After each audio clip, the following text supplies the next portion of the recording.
Bismillahirrahmanirrahim. Today's topic of discussion is pathophysiology of important disease. तो ये brief सी video होगी जिसमें सिर्फ पैथोफिजियोलॉजी को कवर करेंगे। Start from Lesch Nyhan syndrome. Lesch Nyhan syndrome में hypoxanthine guanine phosphoribosyl transferase enzyme deficient होता है, जिसकी वजह से प्यूरिन्स का सैल्वेज पाथवे नहीं एक्टिवेट कर पाता।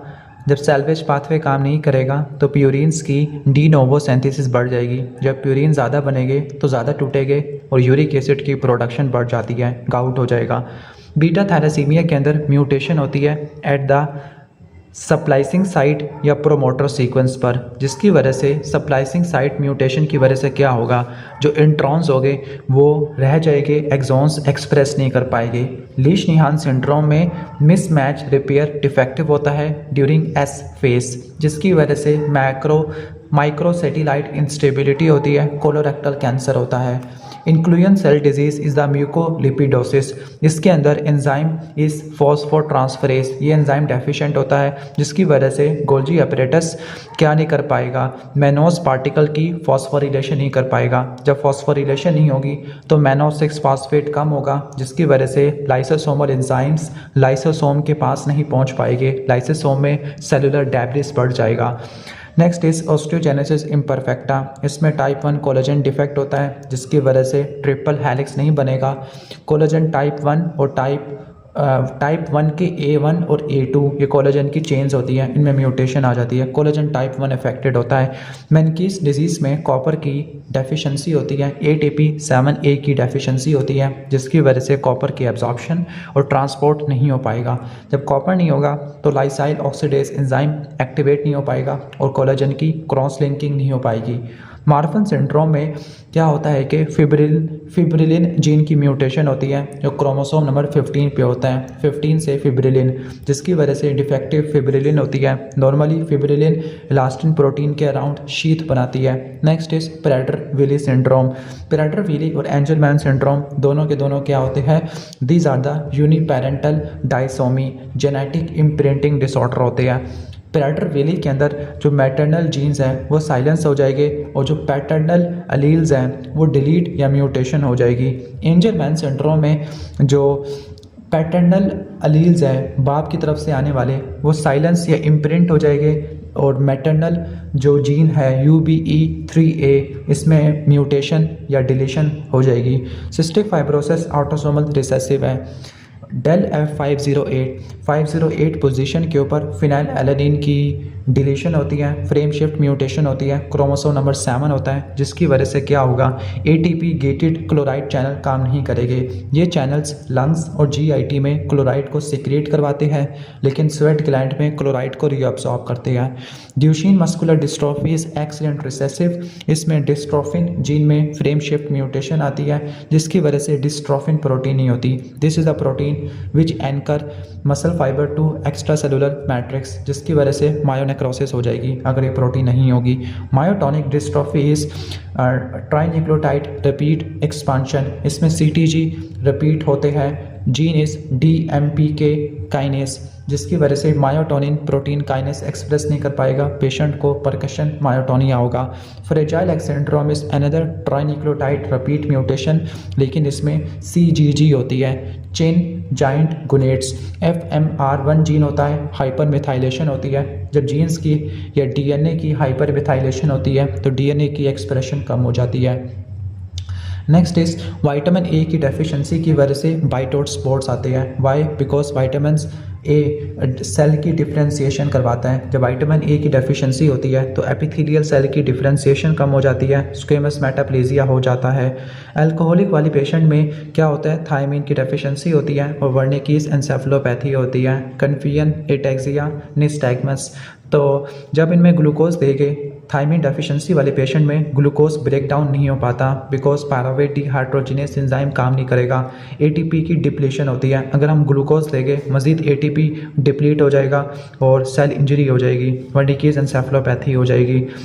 मलिग्नेंट कार्सिनॉइड सिंड्रोम में पेलेग्रा हो जाता है। Pellagra is due to deficiency of B3, diarrhoea, dermatitis, dementia. इसमें यह होता है कि मलिग्नेंट कार्सिनॉइड सिंड्रोम में क्या होता है कि जो सेरोटोनिन होता है वो सेरोटोनिन की सिंथेसिस बढ़ जाती है, जिसकी वजह से ट्रिप्टोफैन सारा यूज़ हो जाता है और B3 की डेफिशिएंसी हो जाती है because niacin is derived from tryptophan. Next is kwashiorkor. इसमें प्रोटीन मैल न्यूट्रिशन होती है। जब एल्ब्यूमिन नहीं होगा तो ऑनकोटिक प्रेशर कम हो जाएगा, एडीमा हो जाएगा। जब एपोलाइपोप्रोटीन नहीं होगी तो लीवर VLDL प्रोड्यूस नहीं कर पाएगा, फैटी चेंज हो जाएगा। अल्कोहलिक वाले पेशेंट में क्या होता है कि NADH बढ़ जाता है, जिसकी वजह से ग्लूकोज कम हो जाएगा क्योंकि ग्लूकोनियोजेनेसिस, ग्लाइकोजिनोलाइसिस नहीं चलेगी, लैक्टिक एसिडोसिस हो जाएगा और फैटी लीवर हो जाएगा। Aspirin induce hyperthermia. Why? Because aspirin is an coupler of electron transport chain. तो जब एस्पिरिन देगी तो एस्पिरिन क्या करेगी, वो माइटोकॉन्ड्रियल मेम्ब्रेन की परमिएबिलिटी को बढ़ा देती है, जिसकी वजह से सारे के सारे प्रोटॉन्स लीक आउट कर जाएंगे, प्रोटॉन ग्रेडियंट कम हो जाएगा, लेकिन ऑक्सीजन यूज़ होती रहेगी और वो सारी हीट में कन्वर्ट हो जाएगी। हेरिडेटरी फ्रुक्टोज इंटॉलरेंस, इसके अंदर एल्डोलेस P एंजाइम डेफिशिएंट होता है। जब ये एंजाइम डेफिशिएंट होगा तो फ्रुक्टोज 1 फास्फेट इकट्ठा होता रहेगा, ये अपने साथ फास्फेट को लेकर चला जाएगा, जिसकी वजह से जो एनर्जी कंज्यूमिंग पाथवेज होते हैं या एनर्जी वाले ग्लाइकोजिनोलाइसिस, ग्लूकोनियोजेनेसिस, उनको फॉस्फेट चाहिए होता है, तो ये पाथवे इनहिबिट हो जाएंगे। इसके बाद है क्लासिक ग्लैक्टोसीमिया। इसमें galactose 1 phosphate uridyl transferase, this is called GALT enzyme. जब ये एंजाइम डेफिशिएंट होगा, वंस अगेन ग्लैक्टोज 1 फास्फेट इकट्ठा होता रहेगा, वो कन्वर्ट होगा ग्लैक्टिटोल के अंदर, which can cause cataract. Clear? Next is cataract retinopathy.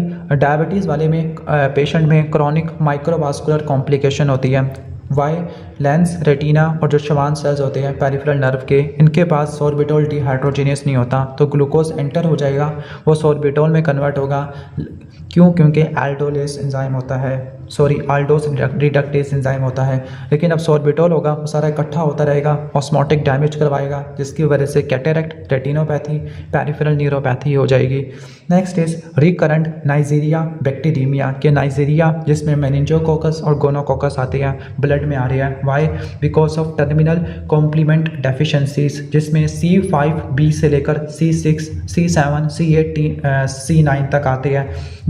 जब ये कॉम्प्लीमेंट लेट कॉम्प्लीमेंट डेफिशिएंट होती है, these are called terminal complement, तो मेम्ब्रेन अटैक कॉम्प्लेक्स नहीं बनेगा। Next is hereditary angioedema. इसमें C1 एस्ट्रेस इनहिबिटर की डेफिशिएंसी होती है। नाम से लग रहा है कि ये कॉम्प्लीमेंट को एक्टिवेट नहीं होने देगा, लेकिन जब इसकी डेफिशिएंसी होती है तो कॉम्प्लीमेंट्स एक्टिवेट हो जाती है और दूसरी तरफ कैलिक्रिन्स भी एक्टिवेट हो जाते हैं, और कैलिक्रिन से प्रोड्यूस होता है bradykinin, which can lead to vasodilation. Next is paroxysmal nocturnal haemoglobinuria. इसमें PIGA जीन की म्यूटेशन होती है, जिसकी वजह से ग्लाइकोसाइल फॉस्फेटाइडल इनोजिटोल GPI एंकर नहीं होगा। Normally this is the anchor for complement inhibitors. अब कॉम्प्लीमेंट इनहिबिटर्स दो होते हैं, DK accelerating factor which is also called CD55 and membrane inhibitor of reactive lysis which is also called CD59। जब ये complement inhibitor attach नहीं हो पाएंगे तो कॉम्प्लीमेंट्स हमारे सेल को उड़ा देंगे, इंट्रावास्कुलर हिमोलिसिस होगी। Next is hyper sensitivity, type 1, type 2, type 3, type 4। Type 1 वाली एनाफाइलैक्टिक होती है, टाइप 2 वाली साइटोटॉक्सिक होती है, टाइप 3 वाली इम्यून कॉम्प्लेक्स, टाइप 4 वाली डिलेड सेल मीडिएटेड होती है। जो टाइप 1 है इसके दो फेजेस होते हैं, इमीडिएट और लेट। इमीडिएट चंद ही मिनट्स में होता है, इसमें जो एंटीजन होगा वो IgE एंटीबॉडी की क्रॉस लिंकिंग करवा देगा ऑन द मास्ट सेल्स। जब मास्ट सेल्स के ऊपर IgE क्रॉस लिंक करेंगे तो डीग्रैनुलेशन होगी, जिसकी वजह से हिस्टामिन और ट्रिप्टेस रिलीज हो जाएगा और हिस्टामिन वेजोडाइलेशन करवा देगा। लेट फेजेस के अंदर क्या होगा, मास्ट सेल कीमोकाइंस प्रोड्यूस करेंगे। कीमोकाइंस ऐसे केमिकल्स जो कि सेल्स को बुलाते हैं, फॉर एग्जांपल इओजिनोफिलिक कीमोटैक्टिक फैक्टर, और ल्यूकोट्राइंस प्रोड्यूस करेंगे। ल्यूकोट्राइंस इन्फ्लेमेशन और टिश्यू डैमेज करवा देंगे।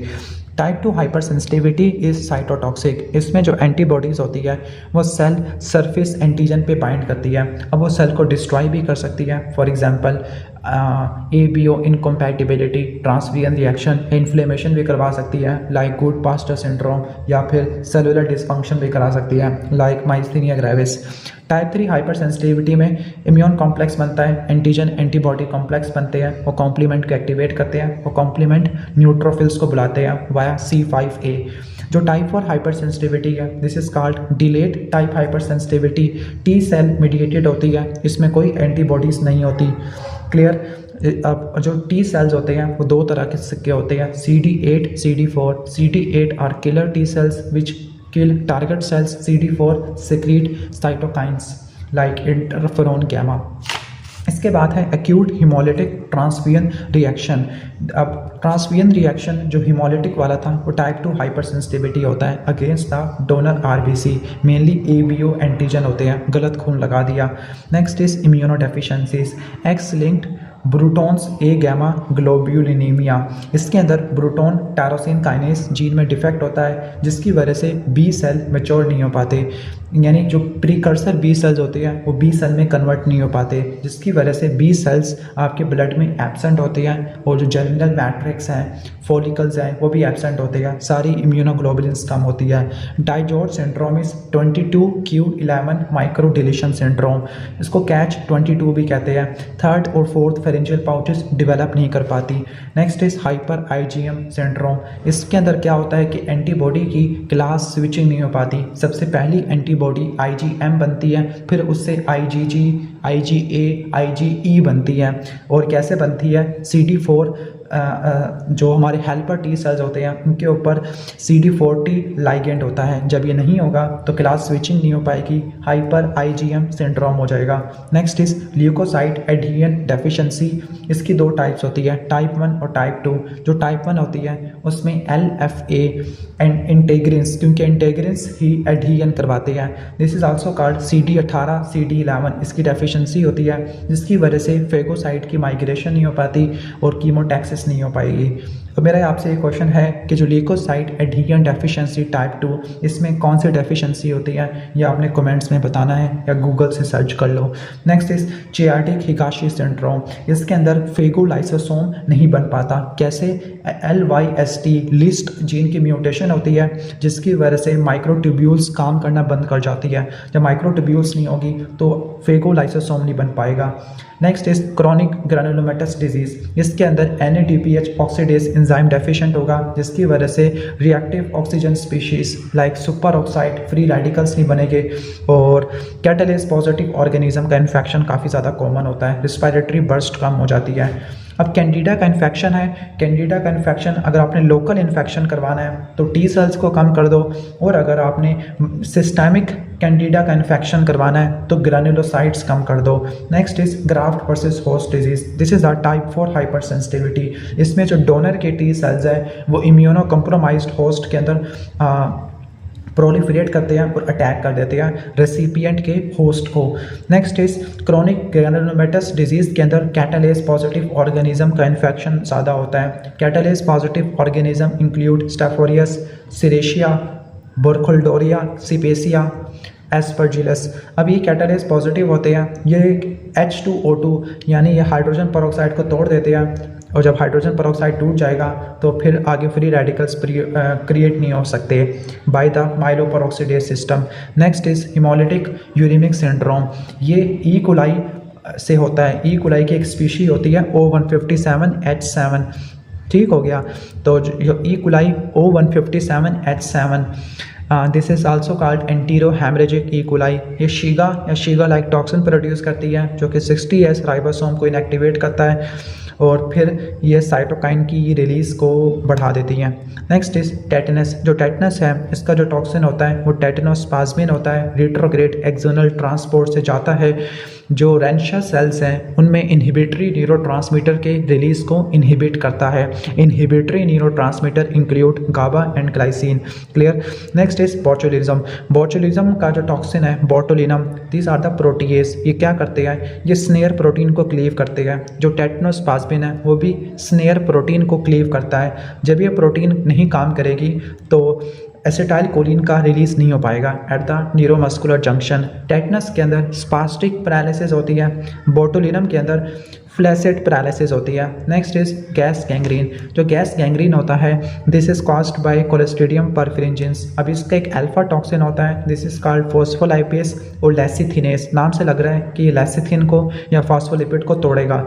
जब ये तोड़ेगा तो मायोनेक्रोसिस हो जाएगी। अब याद रखना कि मायोनेक्रोसिस दो जगह पे पड़ी है, एक गैस गैंग्रीन में और दूसरा ड्यूशेन मस्कुलर डिस्ट्रॉफी में। Next is toxic shock syndrome. अब याद रखना कि जो टॉक्सिक शॉक सिंड्रोम है वो स्टेफ ऑरियस से होगा, लेकिन toxic shock like syndrome is caused by Streptococcus pyogenes. और टॉक्सिक शॉक सिंड्रोम में आपको एक हिस्ट्री मिलेगी वेजाइनल टैम्पून की, या जो किसी को एपिस्टैक्सिस हुआ था तो उसके लिए नेज़ल पैकिंग की थी। नेज़ल पैकिंग या वेजाइनल टैम्पून्स उनकी वजह से स्टेफ ऑरियस का इन्फेक्शन बढ़ जाता है। असल में जो टॉक्सिक शॉक सिंड्रोम है वो स्कारलेट फीवर है। अब ये कैसे हो गया? टॉक्सिक शॉक सिंड्रोम टॉक्सिन और स्कारलेट फीवर का कौन सा टॉक्सिन है? इरिथ्रोजेनिक एक्सोटॉक्सिन। अब जो स्कारलेट फीवर है स्ट्रेप्टोकोकस पायोजीन से होता है। अच्छा, ये दो टॉक्सिन है ये करते क्या है? ये टी सेल रिसेप्टर पे जाके बाइंड करते हैं, वहाँ पे जो बीटा रीजन है उसकी क्रॉस लिंकिंग करवा देते हैं। जब क्रॉस लिंकिंग होगी तो फिर क्या होगा? जो आपके टी सेल रिसेप्टर होते हैं वो एंटीजन प्रेजेंटिंग सेल्स को स्टिमुलेट करना शुरू कर देंगे, जिसकी वजह से antigen presenting cell interleukin 1, interleukin 2, interferon gamma, TNF alpha produce करेंगे। अब इनके डिफरेंट फंक्शंस होते हैं वो हम किसी डिटेल्ड वीडियो में कवर करेंगे। नेक्स्ट इज जो ग्राम नेगेटिव बैक्टीरिया होते हैं वो सेप्टिक शॉक और DIC करवाते हैं। कैसे कि ग्राम नेगेटिव बैक्टीरिया के पास एंडोटॉक्सिन होता है। Endotoxin is lipopolysaccharide. अब लाइपोपॉलीसैकेराइड में लिपिड A होता है, दिस एक्टिवेट मैक्रोफेजेस। और मैक्रोफेजेस को कैसे एक्टिवेट करता है? मैक्रोफेजेस के ऊपर टोल लाइक रिसेप्टर 4 और CD14 ये पड़े होते हैं, उनको एक्टिवेट करता है। नंबर 2 लिपिड A कॉम्प्लीमेंट को एक्टिवेट करता है। नंबर 3 ये टिश्यू फैक्टर को एक्टिवेट करता है। नेक्स्ट इज जो प्रोस्थेटिक डिवाइस हैं उन लोगों में जिनको लाइक पेस मेकर डले हुए होते हैं या प्रोस्थेटिक वैल्व्स होते हैं या जॉइंट्स होते हैं, उनमें स्टेफिलोकोकस एपिडर्माइडस का इन्फेक्शन होता है because of biofilm production. Next is endocarditis secondary to Streptococcus sanguinis, this is called viridans. तो जो विरिडियंस होते हैं वो एंडोकार्डाइटिस करवाते हैं। कैसे कि ये डेक्स्ट्रान्स प्रोड्यूस करते हैं। Once again dextran is biofilm. जो बायोफिल्म होती है ये फिब्रिन प्लेटलेट एग्रीगेट पे जाके बाइंड करती है। मतलब ऐसे वेल्व जो डैमेज होते हैं वहाँ पे फिब्रिन प्लेटलेट एग्रीगेट होता है, उस पर ये अटैच हो जाते हैं। Next is Clostridium deficit सूडोमेम्ब्रेनस colitis करवाता है। कैसे? दो टॉक्सिन्स प्रोड्यूस करता है, toxin A toxin B। Toxin A toxin B एंटीरोसाइट को डैमेज करते हैं, वाटरी डायरिया होता है। नेक्स्ट इज जो डिफ्थेरिया होता है इसका जो टॉक्सिन होता है वो ADP राइबोसाइलेशन करवाता है और इलोंगेशन फैक्टर 2। जब इलोंगेशन फैक्टर 2 की ADP राइबोसाइलेशन होती है प्रोटीन सिंथेसिस कम हो जाती है। नेक्स्ट इज जो माइकोबैक्टीरियम ट्यूबरकुलोसिस है इसका जो विरुलेंस होती है वो कैसे होती है? विरुलेंस फैक्टर ऐसे फैक्टर है जो पैथोजेनेसिस में पार्टिसिपेट करते हैं। अब इस TB के पास होता है कोड फैक्टर। ये कोड फैक्टर मैक्रोफेज को एक्टिवेट करेगा। मैक्रोफेज एक्टिवेट होते हैं तो फिर वो आगे हेल्पर टी सेल को एक्टिवेट करते हैं और वो ग्रानुलोमा बनाते हैं। नेक्स्ट जो कोड फैक्टर है वो TNF अल्फा की रिलीज को बढ़ा देगा। सही हो गया? तो कोड फैक्टर के दो फंक्शन, मैक्रोफेज को एक्टिवेट करना और TNF अल्फा को रिलीज करवा देना। TNF alpha is inflammatory cytokine. इसके अलावा जो सल्फेटाइड है दीज आर सरफेस ग्लाइकोलिपिड, ये फेगोलाइसोसोम की फ्यूजन को कम कर देते हैं। Next is tuberculoid leprosy. जो ट्यूबरकुलोइड लेप्रोसी है this is TH1 immune response. इसमें माइल्ड सिम्टम्स होते हैं। जो लेप्रोमेटस लेप्रोसी है TH2 इम्यून रिस्पॉन्स है, उसमें सीवियर सिम्टम्स होते हैं। नाइजीरिया गोनोरिया के खिलाफ क्यों नहीं वैक्सीन बनी गई लेकिन मेनिंजोकोकस की वैक्सीनेशन है? वाई?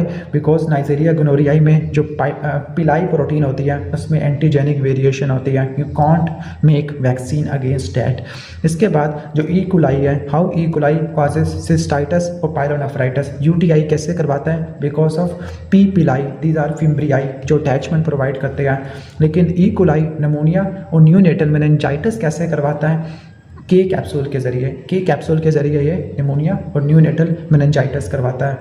अब जो क्लैमिडिया है, chlamydia is resistant to beta lactam. How? Because of chlamydia के जो सेल वाल है उसमें पेप्टिडोग्लाइकान होता है, लेकिन उसका जो क्लासिक पेप्टिडोग्लाइकान है वो नहीं होता because of reduce muramic acid. Chlamydia does not contain muramic acid in cell wall. अब इन्फ्लुएंजा की दो तरह की चीज़ें होती है, पेंडेमिक और एपिडेमिक। जो एपिडेमिक होती है वो जेनेटिक ड्रिफ्ट की वजह से होती है, पेंडेमिक एंटीजेनिक शिफ्ट की वजह से होती है। शिफ्ट ऐसी होती है कि जो आरएनए सेगमेंट है रीअसॉर्टमेंट हो जाते हैं, मतलब दो डिफरेंट तरह के इन्फ्लुएंजा वायरस है उनका आरएनए आपस में मिल जाता है। और एपिडेमिक कैसे होती है, हीमोग्लूटिनिन और न्यूरामिनिडेज, दीज आर सरफेस प्रोटीन, इसमें म्यूटेशन आ जाती है। और जो रेबीज वायरस है वो सीएनएस में घुस के हाइड्रोफोबिया करवा देता है, एंसेफेलाइटिस करवा देता है। कैसे कि ये एसिटाइल कोलिन रिसेप्टर पे बाइंड करता है और रिट्रोग्रेड ट्रांसपोर्ट के जरिए जाता है। रट्टा मारना कि जो रिट्रोग्रेड ट्रांसपोर्ट होती है वो डाइनिन आर्म के जरिए होती है। एंड रिट्रोग्रेड ट्रांसपोर्ट इस शोन बाय कौन कौन से चीज़ें रिट्रोग्रेड ट्रांसपोर्ट को फॉलो करती है, कौन से इन्फेक्शन। तो आपने रट्टा मारना है tetanus, rabies, polio, these move by retrograde transport. HIV का जो वायरस है वो CD4 सेल्स पे जाके बाइंड करता है, ठीक हो गया, अलॉन्ग विथ CCR5, ठीक हो गया। मतलब ये दो जगह पे जाके बाइंड करता है। हेल्पर टी सेल के ऊपर होता है CXCR4 और मैक्रोफेजेस के ऊपर होता है CCR5। अर्ली फेजेस में ये मैक्रोफेज पे बाइंड करता है और लेट फेजेस में CD4 सेल के ऊपर CXCR, ठीक हो गया। उम्मीद है कि समझ आ गया होगा। इसके बाद जो ग्रैनुलोमास होते हैं, ग्रैनुलोमा कैसे बनते हैं कि पहले जो मैक्रोफेज होते हैं वो एंटीजन को प्रेजेंट करते हैं towards the CD4 helper T cells, और ये क्या प्रोड्यूस करते हैं, macrophage interleukin 12 helper T cells को डिफरेंशिएट करवाएगा TH1 में। अब जो TH1 है वो क्या प्रोड्यूस करेंगे, इंटरफेरॉन गैमा मैक्रोफेज को एक्टिवेट कर देंगे और ये साइकिल चलता रहेगा। अब कैंसर सेल में लिमिटलेस रेप्लिकेटिव पोटेंशियल क्यों होता है, बिकॉज कैंसर में टीलोमरेज रीएक्टिवेट होता है। जो टीलोमरेज है वो टीलोमर्स को मेंटेन और लेंथन करता रहता है, जिसकी वजह से हर एक सेल डिवीजन के बाद क्रोमोसोम की शॉर्टनिंग होती है, वो नहीं हो पाती। Next is tissue invasion by cancer कैसे टिश्यू को इन्वेट करता है, by reducing E cadherin gene mutation. जब ई कैडारिन नहीं होगा तो सेल आपस में जुड़ेंगे नहीं, इंटर सेलुलर जंक्शन कम हो जाएगा, सेल फिर बेसमेंट मेम्ब्रेन के पास चले जाएंगे, फिर बेसमेंट मेम्ब्रेन और एक्स्ट्रा सेलुलर मैट्रिक्स की डिग्रेडेशन की जाएगी बाय मेटालोप्रोटीनेस। फिर उसके बाद जो सेल्स होते हैं, कैंसर सेल है वो एक्स्ट्रा सेलुलर मैट्रिक्स वाली प्रोटीन पे जाके बाइंड करेंगे, लाइक लैमिनिन और फाइब्रोनेक्टिन, ये इनको मूव करवा देगी और ये फाइनली वेसल्स के पास चले जाती है। Next is persistent truncus arteriosus, ठीक है, these are the right to left shunt. इसमें एयोर्टिको पल्मोनरी सेप्टम नहीं बनता, लेकिन अगर एयोर्टिको पल्मोनरी सेप्टम की स्पाइरल नहीं हुआ, रोटेट नहीं हुआ, तो उसकी वजह से ट्रांसपोजिशन ऑफ ग्रेट आर्टरीज हो जाएगी। अब tetralogy of Fallot is another right to left shunt. इसके अंदर टेट स्पेल्स होते हैं, ठीक हो गया, हाइपोक्सिक स्पेल्स या ब्लू स्पेल्स या टेट स्पेल्स होते हैं। अब ऐसे होता है कि जब भी बच्चा एक्सरसाइज करेगा, फीवर या क्राई करेगा, उसमें राइट वेंट्रिकल आउटफ्लो ऑब्स्ट्रक्शन बढ़ जाएगी। जब ऑब्स्ट्रक्शन ज़्यादा होगी तो राइट वेंट्रिकल के अंदर प्रेशर ज़्यादा होगा, राइट टू लेफ्ट शंट ज़्यादा होगा, जिसकी वजह से साइनोसिस या टेट स्पेल्स आपको देखने को मिलेंगे। लेकिन अगर वो स्क्वाट करेगा तो स्क्वाट करने की वजह से सिस्टेमिक वास्कुलर रेजिस्टेंस बढ़ जाती है, आफ्टर लोड बढ़ जाता है, लेफ्ट वेंट्रिकल का प्रेशर ज़्यादा हो जाता है, राइट टू लेफ्ट शंट कम हो जाएगा और साइनोसिस कम हो जाएगी। Next is Eisenmenger syndrome. अगर आप लेफ्ट टू राइट शंट को नहीं ठीक करते, left to right shunt include AST, VST, patent ductus arteriosus, तो uncorrected left to right shunt होगा तो लेफ्ट साइड का ब्लड राइट साइड में जाएगा, पल्मोनरी ब्लड फ्लो ज़्यादा होगा, जिसकी वजह से पल्मोनरी वास्कुलेचर की रीमॉडलिंग होगी, पल्मोनरी हाइपरटेंशन होगी, राइट वेंट्रिकल हाइपरट्रॉफी होगी, और जो शंट लेफ्ट टू राइट था वो राइट टू लेफ्ट में कन्वर्ट हो जाएगा एंड पेशेंट में क्लबिंग और साइनोसिस होगा। एथेरोस्क्लेरोसिस में एंडोथेलियल सेल का डिसफंक्शन होता है, जिसकी वजह से जो ट्यूनिका इंटीमा है इसमें मैक्रोफेजेस और LDL एक्युमुलेट होगा and lipid laden macrophages are called foam cells. पहले बनेगी फैटी स्ट्रीक, फिर जो मैक्रोफेजेस है वो platelet derived growth factor produce करते हैं, वो स्मूथ मसल की माइग्रेशन करवाएगा और फिर एक्स्ट्रा सेलुलर मैट्रिक्स की डेपोजिशन होगी। This result in fibrous plaque and this result in complex atheromas. Next is thoracic aortic aneurysm. Aortic aneurysm दो तरह का होता है, एब्डोमिनल और थोरेसिक। जो एब्डोमिनल वाला होता है वह एथेरोस्क्लेरोसिस की वजह से होता है, थोरेसिक वाला सिस्टिक मीडियल नेक्रोसिस की वजह से होता है, सिस्टिक मीडियल डीजनरेशन की वजह से होता है। MI कैसे होगा कि किसी बंदे के अंदर एथेरोस्क्लेरोटिक प्लाक बना हुआ था वो रप्चर होगा और एक्यूट थ्रोम्बोसिस हो जाएगा, this result in acute coronary syndrome. अब जो MI होता है वो दो तरह का होता है, ओके, नॉन स्टेमी और स्टेमी, ठीक हो गया। नॉन स्टेमी और स्टेमी, जो नॉन स्टेमी है उसमें सब एंडोथीलियल इन्फेक्शन होता है, जबकि स्टेमी के अंदर ट्रांसम्यूरल इन्फेक्शन होता है। एसटी सेगमेंट एलिवेट कर जाएगा। Most common cause of death in first 24 hours of MI is the ventricular arrhythmias which include ventricular tachycardia and ventricular fibrillation. लेकिन अगर 3 to 14 डेज के अंदर बात करें तो इसमें डेथ और शॉक कैसे होता है, ठीक हो गया। नंबर 1 इस कि जो ये क्यों होता है, रप्चर की वजह से होता है। अब रप्चर मैक्रोफेज मीडिएटेड होता है, ठीक हो गया। अगर 2 to 7 डेज में पेशेंट प्रेजेंट हुआ है, वो पैपिलरी मसल का रप्चर हुआ है, तो पेशेंट को एक्यूट माइट्रल रिगर्जिटेशन हो जाएगी। 3 to 5 डेज के अंदर इंटरवेंट्रिकुलर सेप्टम रप्चर होता है, एक्वाइड वीएसटी हो जाएगा। और अगर फ्री वाल्व रप्चर होती है 5 to 14 डेज में, तो कार्डिक टेम्पोनाट हो जाएगा। वोल पार्किंसन वाइट सिंड्रोम में एक एबनॉर्मल एक्स्ट्रा पाथवे होता है atria to ventricle which is the bundle of Kent. This bypasses the AV node, जिसकी वजह से वेंट्रिकल पहले ही पार्शियली डीपोलराइज हो जाएगी और डेल्टा वेव ईसीजी पे आएगी और पीआर इंटरवल शॉर्ट हो जाएगा। और अगर री एंट्रेंट सर्किट बन गया कि सर्किट वापस री एंट्री हो गया, तो उसकी वजह से सुप्रा वेंट्रिकुलर टैकीकार्डिया हो जाएगा which can result in narrow complex tachycardia.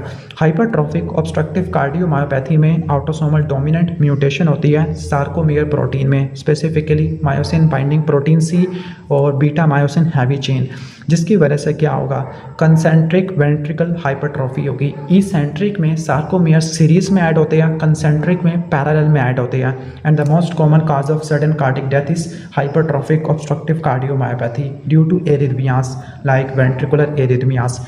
अब रट्टा मारना जो सैड है, सैड सिनकोपी एंजाइना डिस्निया, दो ही कंडीशन रट्टा मारना हुक्म में और एयोर्टिक स्टेनोसिस में। अब हुक्म में ऐसा क्यों होता है, because of asymmetrical septal hypertrophy, systolic anterior motion of mitral valve. अब ये दोनों चीज़ें क्या करेगी, लेफ्ट वेंट्रिकल की आउटफ्लो को बंद कर देगी। अब बहुत सारे शॉक पढ़ लेते हैं। हाइपोवोलेमिक शॉक में प्री लोड कम होता है, जिसकी वजह से कार्डिक आउटपुट कम हो जाती है। कार्डियोजेनिक शॉक में कॉन्ट्रैक्टिलिटी नहीं हो पाती, जिसकी वजह से कार्डिक आउटपुट कम हो जाती है। डिस्ट्रीब्यूटिव शॉक में वेजोडाइलेशन होती है, जिसकी वजह से आफ्टर लोड कम हो जाता है, सिस्टेमिक वास्कुलर रेजिस्टेंस कम हो जाती है। अब डिस्ट्रीब्यूटिव शॉक में बहुत सारी होती है, like neurogenic, septic, anaphylactic shock. Next is rheumatic fever. This is the type 2 hyper sensitivity reaction, जिसमें एंटीबॉडीज बनती है against M protein of Streptococcus pyogenes, but this antibodies cross react with the self antigen, like हमारे joint, skin और heart के antigen के खिलाफ cross react कर जाती है। सही हो गया। इसके बाद नेक्स्ट आगे पढ़ते हैं हम।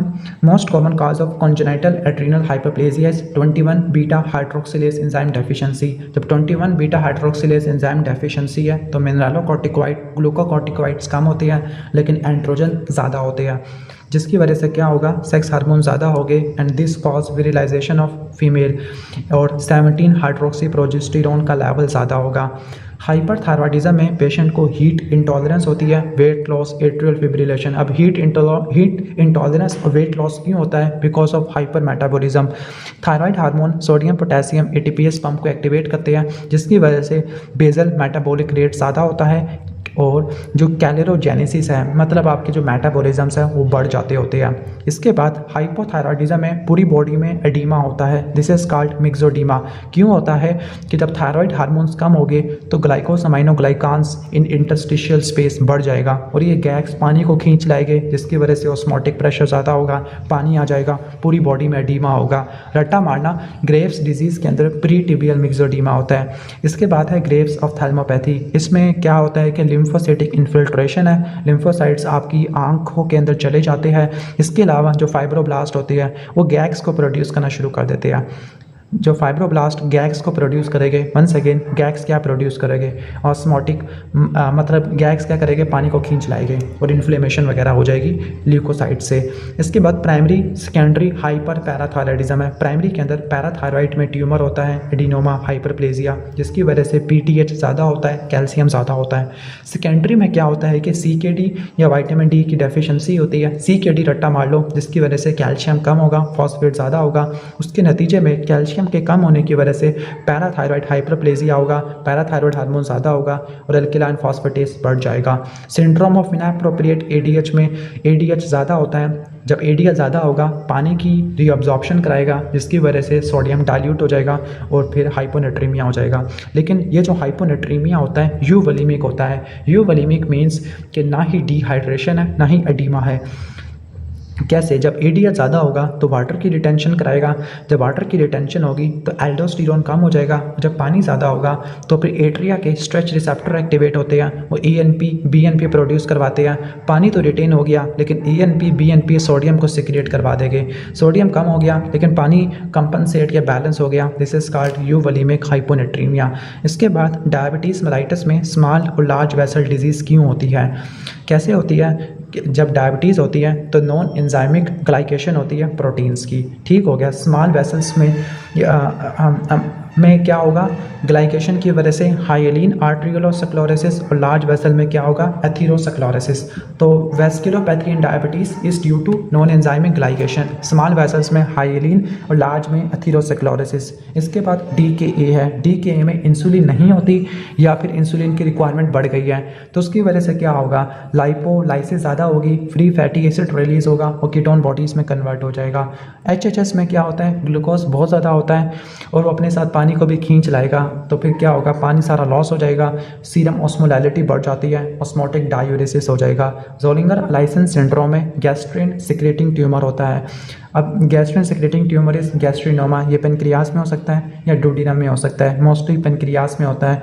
जब गैस्ट्रिनोमा होगा, गैस्ट्रिन ज़्यादा होगा तो रिकरेंट पेप्टिक अल्सर डिजीज़ आपको देखने को मिलेगी और मैल अब्जॉर्प्शन हो जाएगी क्योंकि एसिड की वजह से डायरिया हो जाएगा।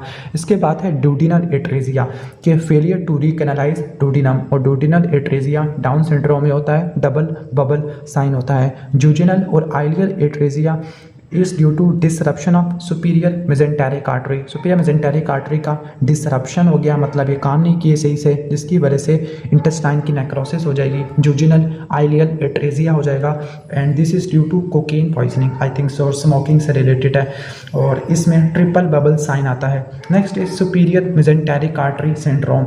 इसके अंदर क्या होता है सुपीरियर मेजेंटेरिक आर्टरी सिंड्रोम में कि अगर कोई किसी बंदे में डिमिनिश मेजेंटेरिक फैट के प्रेगनेंसी हो चुकी है, मतलब आफ्टर चाइल्ड बर्थ या कोई ज़्यादा एक्सरसाइज कर रहा है तो इसमें मेजेंटेरिक फैट कम हो जाएगा।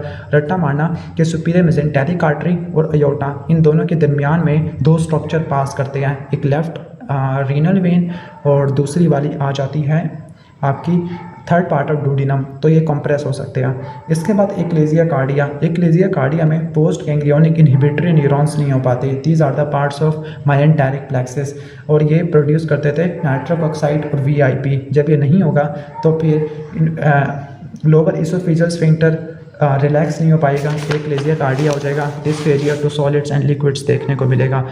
इसके बाद है Barrett esophagus. Barrett esophagus chronic GERD की वजह से होता है। गर्ड की वजह से एसिड रिफ्लक्स होगा और जो इसोफेगस के एपिथेलियम है stratified squamous non cornified epithelium is replaced bye intestinal epithelium with a goblet cell.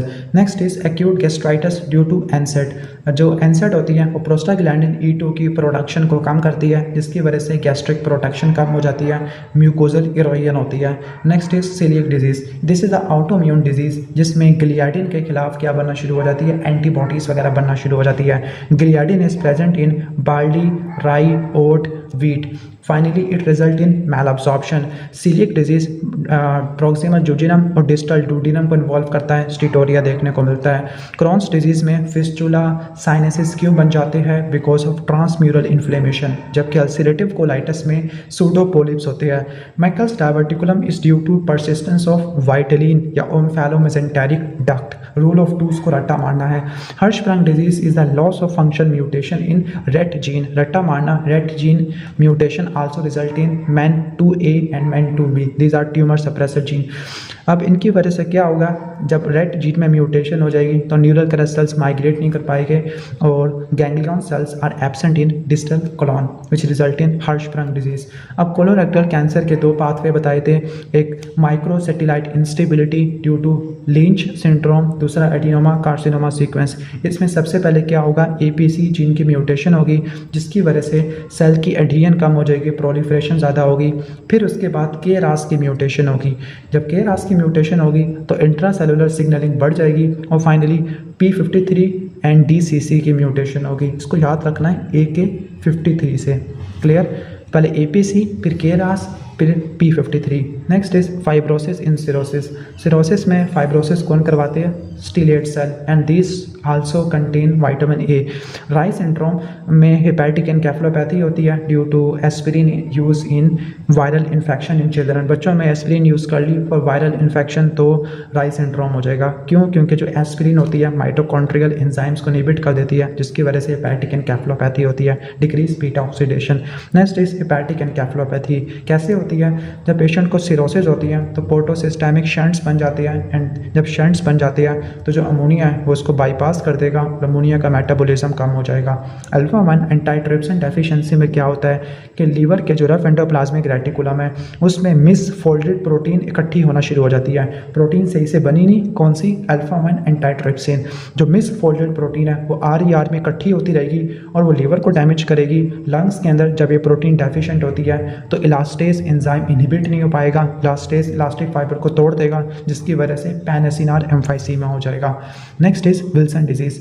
Wilson disease में क्या होता है कि ATP7B की म्यूटेशन होती है ऑन क्रोमोसोम नंबर 13। पहले हमने ATP7A पढ़ा था विच इज़ द मेनकीस डिजीज़। उम्मीद है कि समझ आ गया होगा मेनकीस डिजीज़।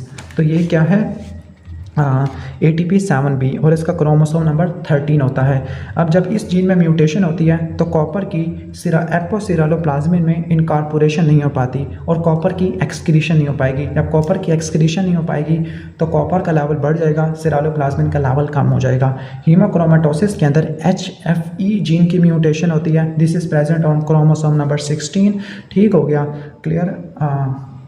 जब इस जीन की म्यूटेशन होती है तो फिर क्या होगा, हेप्सिडिन प्रोडक्शन कम हो जाएगी and hepcidin is the negative regulator of iron. जब हेप्सिडिन कम हो जाएगी तो इंटेस्टाइनल अब्जॉर्प्शन ऑफ आयरन बढ़ जाएगी, आयरन ओवरलोड होगा, फेरेटिन बढ़ जाती है, आयरन बढ़ जाता है, TIBC कम हो जाती है, ट्रांसफेरिन की सैचुरेशन बढ़ जाती है। Next is gallstone आइलियस।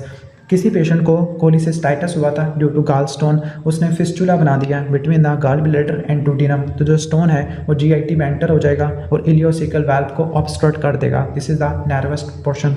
Next is acute cholangitis. Biliary track की ऑब्स्ट्रक्शन हुई है जिसकी वजह से स्टेसिस होगी सिक्रेशन की, ये बैक्टीरियल ओवरग्रोथ होगी, खासतौर पर Ascaris Clonorchis E coli. Next is acute pancreatitis. Pancreas के अपने एंजाइम पेनक्रियास को खाना शुरू कर देंगे and it is due to alcohol या gall stone. Next is RH hemolytic disease of newborn. जो RH नेगेटिव मदर है अगर वो RH पॉजिटिव बेबी को जन्म देती है तो जो RH पॉजिटिव जो होते हैं, RH पॉजिटिव जो एंटीजन है वो कहाँ एंटर हो जाएगा, वो मदर सर्कुलेशन में आ जाएगा, उसके खिलाफ एंटीबॉडीज बनेगी against the subsequent pregnancy. Next is anemia in the lead poisoning. Lead 2 enzyme को इनहिबिट करता है, one is ferrochelatase and another is ELA dehydratase. जब ये 2 एंजाइम इनहिबिट हो गए तो हीम की सिंथेसिस कम हो जाएगी, RBC प्रोटोपोरफायरिन बढ़ जाएगा, पेरिफेरल न्यूरोपैथी हो जाएगी। अनीमिया ऑफ क्रॉनिक डिजीज में क्या होता है, कोई भी क्रॉनिक इन्फ्लेमेशन होगी तो वो इंटरल्यूकिन 6 को प्रोड्यूस करवाती है। इंटरल्यूकिन 6 हेप्सिडिन को बढ़ा देगी। हेप्सिडिन क्या करवाएगी, मैक्रोफेज में से आयरन को रिलीज नहीं होने देगी और GIT से आयरन की एब्सॉर्प्शन को कम कर देगी। Next is glucose 6 phosphate dehydrogenase deficiency. जब एंजाइम डेफिशिएंट होता है तो NADPH नहीं होगा, this is enzyme of hexose monophosphate shunt. जब NADPH नहीं होगा तो रिड्यूस ग्लूटाथायोन नहीं होगा, जब ग्लूटाथायोन नहीं होगा तो एंटीऑक्सीडेंट फंक्शन खत्म हो जाएगा एंड RBC डैमेज हो जाएंगे by oxidative stress like infection, fava beans या anti malarial drugs. Next is sickle cell anemia. इसमें पॉइंट म्यूटेशन होती है at the 6th position of beta globin of hemoglobin, जिसमें glutamic acid is replaced by valine, जिसकी वजह से क्या होगा, जब भी ऑक्सीजन कम होगी या हाई अल्टीट्यूड होगा या एसिडोसिस होगी उसमें सिकलिंग बनेगी due to polymerization of HBS deoxidized hemoglobin S और फाइनली उसकी वजह से anemia, vasoocclusive crisis, acute chest syndrome, ये सब चीज़ें देखने को मिलेगी। बर्नार्ड सोलियर सिंड्रोम में ग्लाइकोप्रोटीन 1B रिसेप्टर की डेफिशिएंसी होती है ऑन प्लेटलेट और प्लेटलेट की एडहीजन नहीं हो पाती। ग्लेन्समैन थ्रोम्बस्थेनिया में GP2B3A इसकी डेफिशिएंसी होती है, प्लेटलेट्स की एग्रीगेशन नहीं हो पाती और प्लेटलेट प्लग नहीं बन पाएगा, प्राइमरी हीमोस्टेसिस नहीं हो पाएगी। TTP थ्रोम्बोटिक थ्रोम्बोसाइटोपेनिक परपरा, इसमें एडम TS13 की डेफिशिएंसी होती है। This is the von Willebrand factor metalloproteinase, इसका काम है वॉन विलिब्रेंट फैक्टर को तोड़ना, लेकिन जब वॉन विलिब्रेंट फैक्टर टूटेगी नहीं तो प्लेटलेट की एडहीजन और एग्रीगेशन बढ़ जाएगी, जिसकी वजह से माइक्रोथ्रोम्बाई बनेंगे, शार्को ट्राइएट रिनोल पेंटाट, पता नहीं क्या कुछ इसमें देखने को मिलेगा। ठीक हो गया, नहीं रिनोल पेंटाट तो और शार्को ट्राइएट तो एक्यूट कोलेंजाइटिस में देखने को मिलते हैं, लेकिन इसमें पेंटाट होता है। ठीक हो गया। इसके बाद हम चलते हैं वॉन विलिब्रेंट डिजीज़ की तरफ। तो जो वॉन विलिब्रेंट डिजीज़ है उसमें वॉन विलिब्रेंट फैक्टर नहीं हो पाएगा, जिसकी वजह से प्लेटलेट की एडहीजन और एग्रीगेशन नहीं हो पाएगी, ब्लीडिंग टाइम बढ़ जाएगा। और इसके अलावा वॉन विलिब्रेंट फैक्टर 8 को प्रोटेक्ट करता था, तो APTT टाइम भी बढ़ जाएगा। Factor 5 leader mutation, this is the most common cause of inherited thrombosis या कोआगुलोपैथी भी हम कह सकते हैं। ठीक हो गया। तो इसमें क्या होती है, म्यूटेशन होती है इन द फैक्टर 5, जिसकी वजह से जो फैक्टर 5 है वो प्रोटीन C और प्रोटीन S से नहीं टूटेगा, खासतौर पर arginine 506 glutamine. Next is axillary nerve injury. तो axillary nerve injury is due to fracture of surgical neck of humerus या anterior dislocation of shoulder joint, जिसकी वजह से डेल्टॉइड की पैरालिसिस हो जाती है। रेडियल नर्व की इंजरी सैटरडे नाइट पाल्सी की वजह से होती है कि सैटरडे वाले दिन अल्कोहल पी के आप कुर्सी पर सो गए तो रेडियल नर्व कंप्रेस हो जाती है। तो रेडियल नर्व कैसे डैमेज होती है, due to compression of axilla, due to crutches, या mid shaft of humerus fracture हो चुका है, या फिर आप स्क्रू ड्राइवर यूज़ कर रहे हैं बार बार, जिसमें रिपीटेटिव प्रोनेशन और सुपिनेशन होती है, क्योंकि सुपिलेटर मसल के दरमियान से ही पास करती होती है। क्लियर। और पेशेंट कैसे प्रेजेंट करेगा, रिस्ट या फिंगर ड्रॉप होगी और decrease grip strength, extensors weak हो जाएंगे। Next is median nerve injury, this is the ape hand deformity या पोप्स ब्लेसिंग भी कहते हैं इसको, या इसको हैंड ऑफ बेनेडिक्शन भी कहते हैं। कैसे कहते हैं मैं आपको शायद एक्सप्लेन नहीं कर सकता, लेकिन कुछ इस तरीके से ऐसे कहते हैं, बस समझ आना। मीडियन नर्व इंजरी की दो तरह की लीगन होती है, प्रोक्सिमल लीगन और डिस्टल लीगन। जो प्रोक्सिमल लीगन होती है सुप्राकॉन्डाइलर फ्रैक्चर की वजह से होती है, और इसकी वजह से क्या होगा, जो थिनर एमिनेंस है उसमें सेंसेशन ख़राब हो जाती है। और जो मीडियन नर्व है वो लैटरल 3.5 डिजिट को सप्लाई करती है। जो डिस्टल लीगन होती है it is due to carpal tunnel syndrome. Next is ulnar nerve injury, जिसकी वजह से क्ला हैंड हो जाएगा। Proximal lesion is due to fracture of medial epicondyle of humerus, और जैसे ही हम कहेंगे फ्लैक्शन करो रिस्ट की तो इसमें रिस्ट रेडियल डेविएशन मूव कर जाएगी। रट्टा मारना, अल्नर डेविएशन रूमेटाइड आर्थराइटिस में होती है, जो रेडियल डेविएशन है वो अल्नर नर्व इंजरी में होती है। Distal lesion is seen in case of fracture of hook of hamate, और इसमें अल्नर क्ला हैंड मिलेगा। नेक्स्ट इज अर्ब्स और Erb's Duchenne palsy, this is called waiter tip position. इसमें जो upper trunk of brachial plexus है वो damage हो जाता है during delivery on the neck of infant, या फिर अडल्ट में ट्रॉमा की वजह से हो सकता है, खासतौर पर increase angle between shoulder and head. Next is Klumpke की पैरालिसिस, इसमें इंफीरियर ट्रंक डैमेज होगा, either delivery on the arm of infant, या फिर अगर आप कोई बंदा गिर रहा था उसने किसी चीज़ को ग्रैब किया है तो उसकी वजह से क्लम की पैरालिसिस हो जाएगा, उसमें कंप्लीट क्ला हैंड देखने को मिलता है। Winging of scapula is due to injury of long thoracic nerve C5, C6, C7, और ये एक्सिलरी लिम्फ नोड डाइसेक्शन में होती है during mastectomy. Next is common peroneal nerve injury.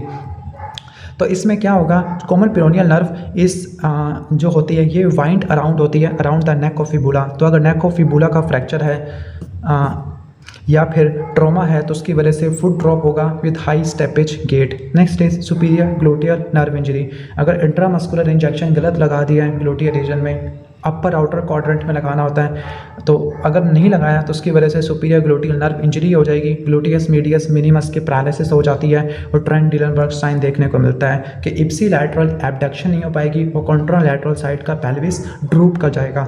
Next is pudendal nerve injury, जिसकी root value S2, S3, S4 है, तो ये damage होती है ड्यूरिंग हॉर्स बैक राइडिंग, मैंने तो कभी घोड़े की सवारी नहीं की, या प्रोलॉन्ग साइकिलिंग की वजह से, हाँ ये बहुत ज़्यादा किया है। अब पुडेंटल नर्व को हम खुद ब्लॉक करते हैं at the scale spine during the labour, ताकि पेरिनियल सेंसेशन ख़त्म हो जाए, लेकिन पुडेंटल नर्व स्फिंक्टर्स को भी सप्लाई करती हैं, तो फीकल और यूरिनरी इनकॉन्टिनेंस हो जाती है। रेडियल हेड सबलक्सेशन, कि रेडियस का हेड एनुलर लिगामेंट से बाहर आ गया, this is called nurse made elbow, जो पहले दफ़ा माँ बनी होती है वो बच्चों को हाथों से खींच लेती है। तो सडन पुल होता है आर्म में बच्चों में, तो जो रेडियस का हेड है वो और एनुलर लिगामेंट से बाहर आ जाता है। बेचारा बच्चा एल्बो को हेल्ड किया हुआ होता है, होल्ड किया हुआ होता है। स्लिप्ड कैपिटल फीमोरल एपिफाइसिस की जो फीमर की जो नेक की एपिफाइसिस है वो स्लिप कर गई है, जस्ट लाइक आइसक्रीम का कोन कर जाता है। तो ये ओबीस यंग एडोलेसेंट में देखने को मिलती है। जो मोटे लड़के होते हैं उनमें हिप या नी पेन होता है। कैसे होता है कि जब एक्सरसाइज करते हैं तो फेमरल हेड पे ज़्यादा फोर्स लगती है, तो जो एपिफाइसिस है वो नेक से डिस्प्लेस हो जाती है, जस्ट लाइक आइसक्रीम का जो स्कूप होता है वो निकल जाता है कौन से। इसके बाद एकॉन्ड्रोप्लेजिया, इसमें फाइब्रोब्लास्ट ग्रोथ फैक्टर 3 की कॉन्स्टिट्यूटिव एक्टिवेशन होती है और ये कॉन्ट्रोसाइट को इनहिबिट करेगा, जिसकी वजह से कॉन्ट्रोसाइट की इनहिबिशन होगी तो फिर एंडोकॉन्ड्रल कैल्सिफिकेशन नहीं हो पाएगी और आपके जो लिम्स हो गए वो छोटे छोटे हो जाएंगे। This is called short limb dwarfism.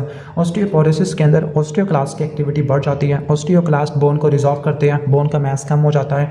It is due to decrease estrogen level या ओल्ड एज या long term use of steroids. Next is osteopetrosis, इसके अंदर कार्बोनिक एनहाइड्रेस टाइप 2 म्यूटेशन होती है। इसमें जो ऑस्टियोक्लास्ट होते हैं वो एसिडिक इन्वायरमेंट नहीं प्रोवाइड कर पाते। ऑस्टियोपोरोसिस में ऑस्टियोक्लास्ट की एक्टिविटी ज़्यादा थी, ऑस्टियोपेट्रोसिस में ऑस्टियोक्लास्ट की एक्टिविटी कम हो जाती है। जब बोन की रिजॉर्प्शन नहीं हो पाएगी तो डेंस बोन बनेगी, डेंस थिक ब्रिटल बोन होगी जिसमें फ्रैक्चर होने के चांसेस ज़्यादा है। इसके अलावा जो कॉर्टिकल बोन है वो मैरो के अंदर चली जाएगी, जिसकी वजह से पैनसाइटोपिनिया हो जाएगा।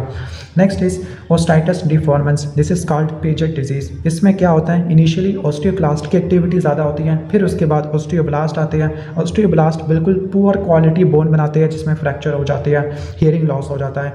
ऑस्टियोआर्थराइटिस में this is called degenerative joint disease. इसमें जो आर्टिकुलर कार्टिलेज है इसमें मैकेनिकल डीजनरेशन होती है, इन्फ्लेमेशन होती है विद इनएडिक्वेट रिपेयर और ऑस्टियोफाइट्स और हेबर्डन बोचार्ड नोड बन जाते हैं। रूमेटाइड आर्थराइटिस में क्या होता है कि ऑटोइम्यून इन्फ्लेमेशन होती है, HLA-DR4 रट्टा मार लेना। ऑटोइम्यून डिजीज़ है जिसमें पेनस बनता है, this is called vascularise granulation tissue.